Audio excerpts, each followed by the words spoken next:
Mamma mia, salut les amis et bienvenue dans cette vidéo où nous allons parler du Fluent Query Builder.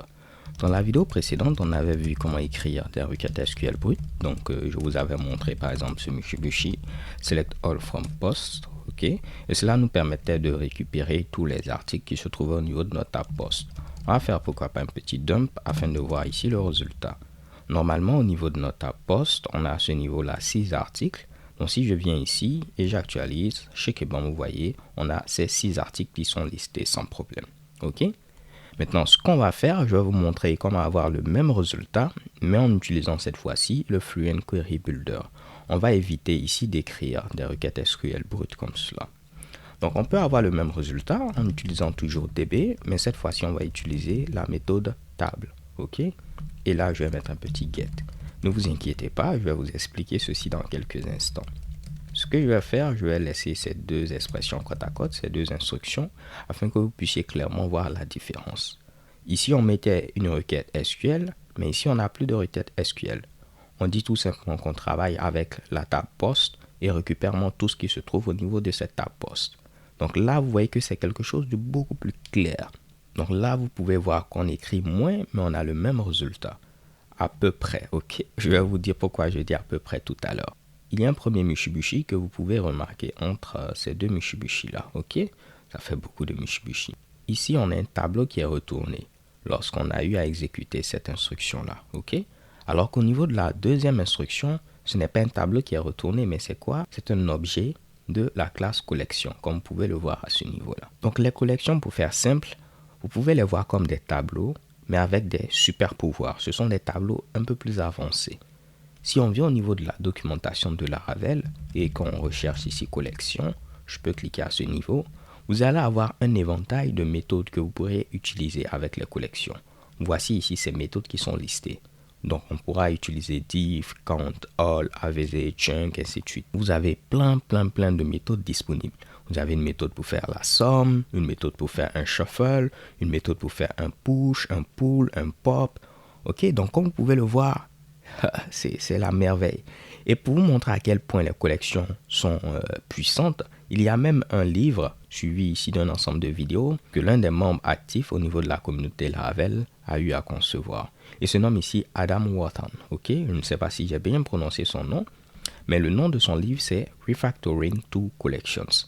Et au niveau de ce livre, il montre pas à pas comment est-ce que vous pouvez ici utiliser les collections à faire des trucs beaucoup plus avancés, des trucs auxquels vous n'avez peut-être pas pensé auparavant. Dans cette formation, bien évidemment, on verra un peu les bases avec les collections, mais si après c'est quelque chose qui vous intéresse ou souhaitez en apprendre davantage, je ne pourrai que vous recommander à ce niveau-là cet excellent bouquin, ok?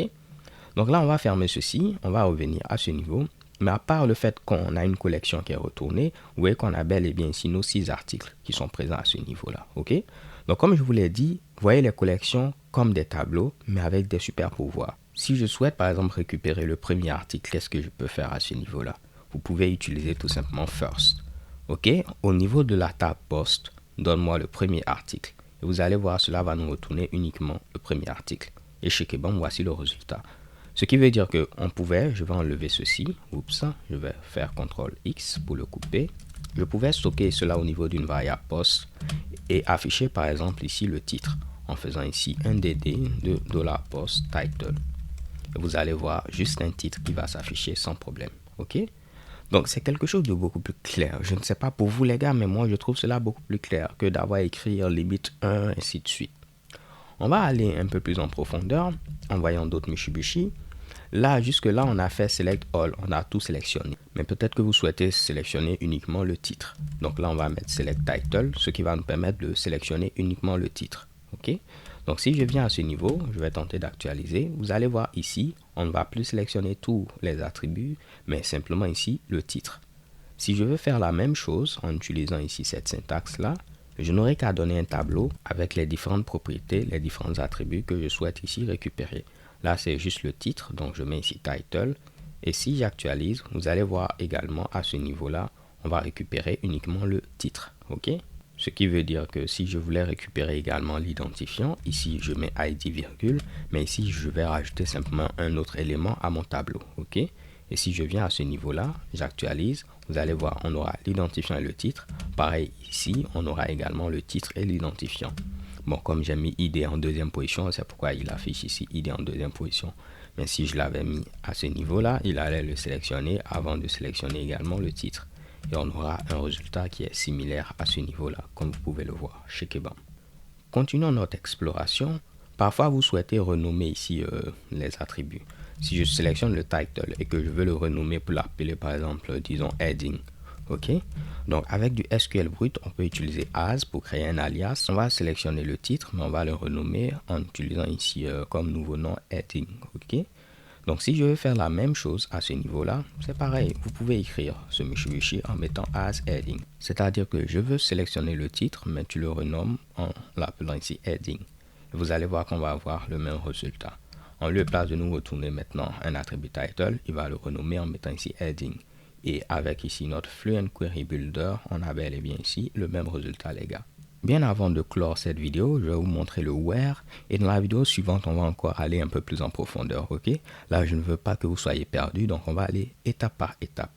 Je vais enlever ici ce fameux Mitsubishi, on va continuer maintenant avec notre Query Builder. Donc lorsque je fais ici get, il me sélectionne tous les attributs. Mais moi, avant de tous les récupérer, je vais appliquer un petit where, ok? C'est-à-dire, au niveau de ma tab post, tu vas me sélectionner tous les articles où, et puis je pourrais mettre maintenant ma condition, où l'identifiant est supérieur à 2, ok? Donc, sélectionne-moi tous les articles où l'identifiant est supérieur à 2. Donc, on aura simplement ici 3, 4, 5, 6. Donc, c'est 4 articles-là. Je viens à ce niveau, j'actualise. Et vous voyez qu'on a 4 éléments.